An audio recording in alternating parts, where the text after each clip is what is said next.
reflection is based on Mark chapter 9, verses 30 to 37. It begins by Jesus telling his followers that he will be arrested and put to death, and that on the third day he'll rise again. He was met with silence. It says they didn't understand and they didn't want to ask. There might be a good reason for this, because we read in the previous chapter how Jesus had asked them, "Who do people say I am?" And they had all these various theories. And then he said, "Well, what about you? Who do you say that I am?" And Peter came up with the answer, "Well, you're the Messiah, the one we've been expecting." So it's then, for the first time, that Jesus told them, "Well, look, I'm going to be arrested, put to death, and rise again." When Peter heard that, in his love for Jesus, he immediately reacts, "No way, Lord, I'll never let that happen to you." But he got a very strong rebuke.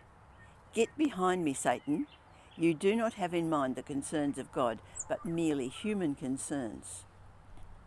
And so now that he tells them a second time, I'm sure they weren't really game to say anything. They were certainly confused. If he were the Messiah, then why would he be put to death? It just didn't make sense. It didn't seem to be an option. And they weren't game to ask Jesus. But it does seem that they were worried about the future, what's going to happen. So they began discussing amongst themselves who was the greatest. And possibly what they're thinking is, well, if Jesus dies, who's going to be the one to take over? And so that's what they start discussing. They're still thinking in human terms, thinking of human solutions. But they're also avoiding the hard question. Why should the Messiah suffer and die? Now, it's often easier for us to start talking about practical things than it is to ask the hard questions. Why is there suffering in the world? Why do evil people seem to prosper?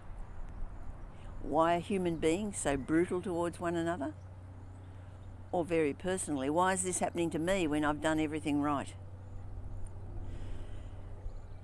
Jesus put them straight on talking about who the greatest was. He said, "This is what I expect of you. Greatness is not in power, prestige, knowledge, status. Greatness," he said, "is seen in serving others." When we think about the people who we really respect, people who've had a great influence on us, they aren't necessarily the ones who've had power over us or the ones who've had superior knowledge.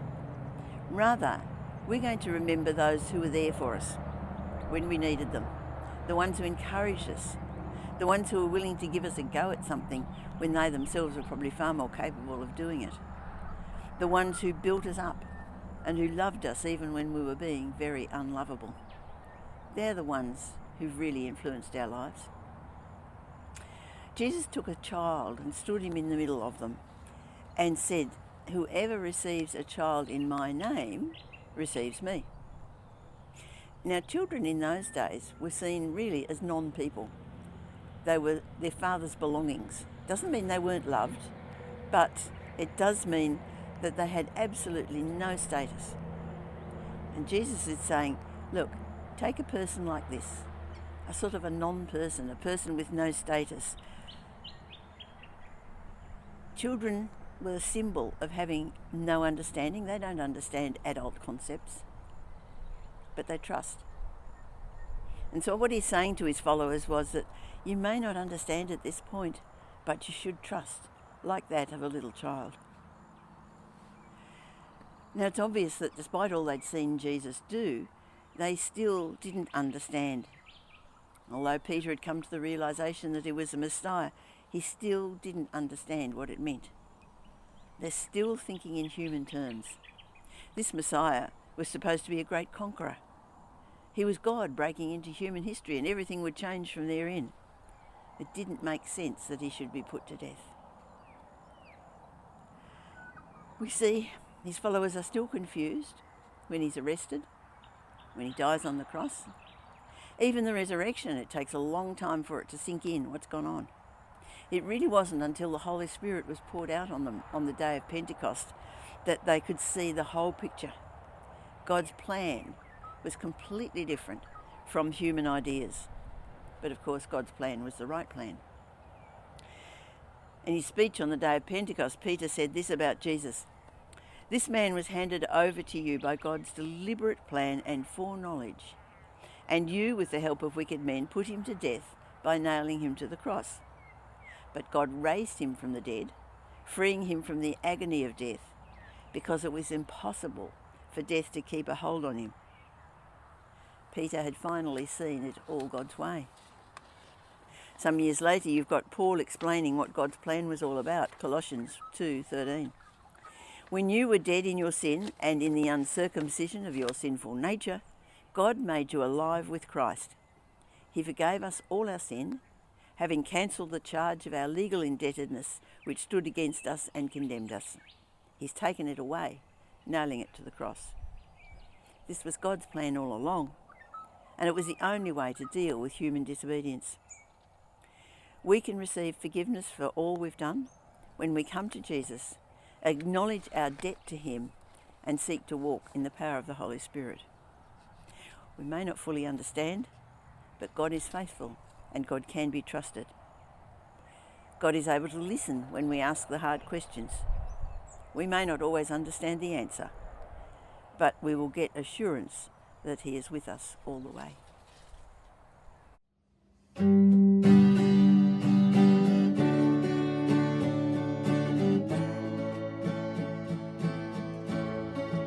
Come away with me, come away with me. It's never too late, it's not too late, it's not too late for you. I have a plan for you, I have a plan for you. It's gonna be wild, it's gonna be great, it's gonna be full of me.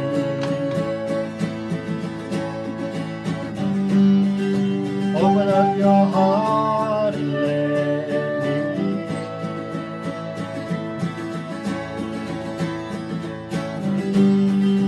Open up your heart and let me in. Come away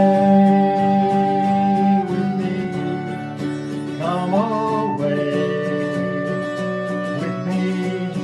It's never too late, it's not too late, it's not too late for you.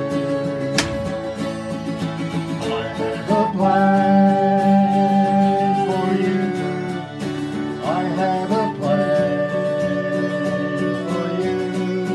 It's gonna be wild, it's gonna be great, it's gonna be full of me.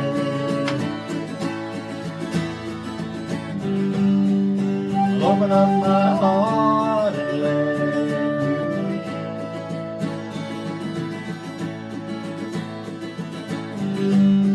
I'll open up my heart